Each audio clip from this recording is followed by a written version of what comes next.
John साहब का एक शेर है, शुरू करता हूँ कि बेदिली क्या यूं ही दिन गुजर जाएंगे, कि बेदिली क्या यूं ही दिन गुजर जाएंगे, सिर्फ जिंदा रहे तो मर जाएंगे।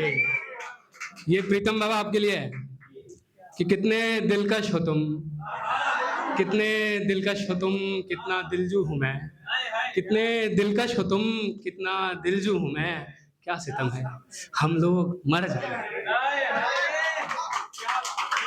तो भाई मोहब्बत पे बहुत गज़लें पढ़ी जा चुकी है, मेरा जोन नहीं है मोहब्बत। ऐसा नहीं कि मुझे इश्क नहीं हुआ, पर इश्क को पढ़ना बहुत मुश्किल है। लोगों को लगता है आसान है क्योंकि वो इश्क पढ़ ही नहीं पा रहे हैं, वो जो पढ़ रहे हैं वो इश्क नहीं है। सॉरी, मैं ये डिक्लेयर कर रहा हूँ, मुझे माफ़ करना, कि पक्के को और पक्का कर दिया, पक्के को और पक्का कर दिया, जो कच्चा था मकान तोड़ दिया। पक्के को और पक्का कर दिया, जो कच्चा था मकान तोड़ दिया। जब इश्क माशूका मोहब्बत पर कही गज़ल तो वाह वाह मिली, इश्क माशूका आशिकी पर कही गज़ल तो वाह वाह मिली। जब गरीबी पर कोई गज़ल कही तो मुंह मोड़ लिया, गरीबी पर कही गज़ल तो मुंह मोड़ लिया। तो एक कविता है उपवास, शायद प्रीतम जी को मैं याद आ जाऊं उसको पढ़ने के बाद, कि मैंने व्रत रखा, मैंने व्रत रखा भूखा न रहा, मैंने व्रत रखा भूखा न रहा, कभी फल खा लिए कभी दूध पी लिया, कंठ मेरा सूखा न रहा। फिर मांग बैठा भगवान से उपवास का कोई वर, फिर मांग बैठा भगवान से उपवास का कोई वर, बोला कि भूखा रहा हूं तेरे लिए मेरी इच्छा पूरी कर, कि भूखा रहा हूं तेरे लिए मेरी इच्छा पूरी कर। उसी समय एक आवाज ने मेरा मन हिला दिया, उसी समय एक आवाज ने मेरा मन हिला दिया, ऐसा लगा किसी ने अमृत बता विष पिला दिया।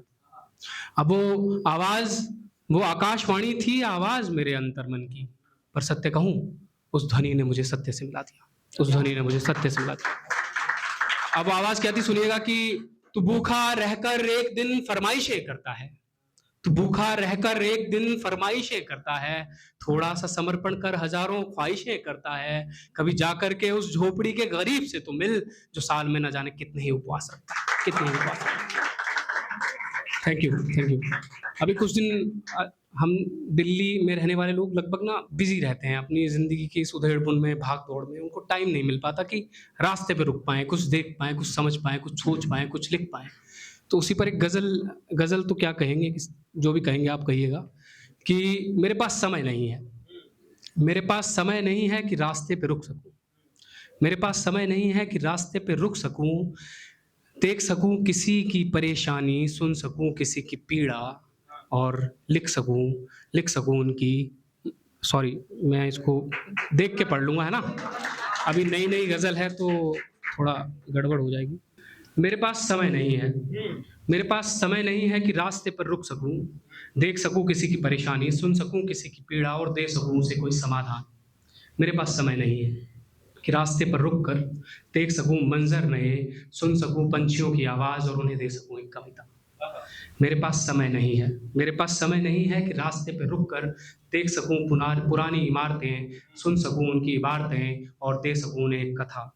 मेरे पास समय नहीं है कि रास्ते पर रुक कर देख सकूँ किसी बच्चे को, सुन सकूँ उसकी चुप्पी और दे सकूँ उसे स्कूली शिक्षा।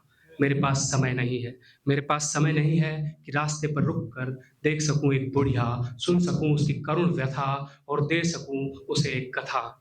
मेरे पास समय नहीं है कि रास्ते पर रुक कर देख सकूँ एक भिखारी, सुन सकूँ उसकी मजबूरी और दे सकूँ उसे भीख या कुछ सीख।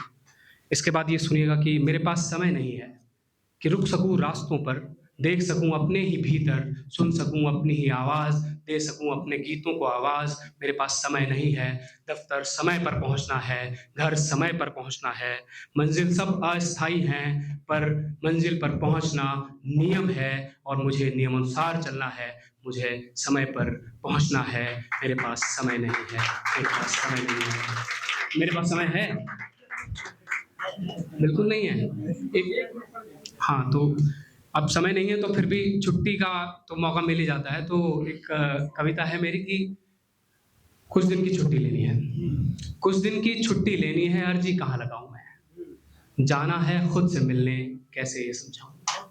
कुछ दिन की छुट्टी लेनी है, अर्जी कहाँ लगाऊं मैं, जाना है खुद से मिलने, कैसे ये समझाऊं मैं, बोझ है अजीब सा मुझ पर, भीतर ही न धस जाऊं मैं, कुछ दिन जाना है दूर कहीं, वहीं न बस जाऊं मैं, वहीं न बस जाऊं मैं।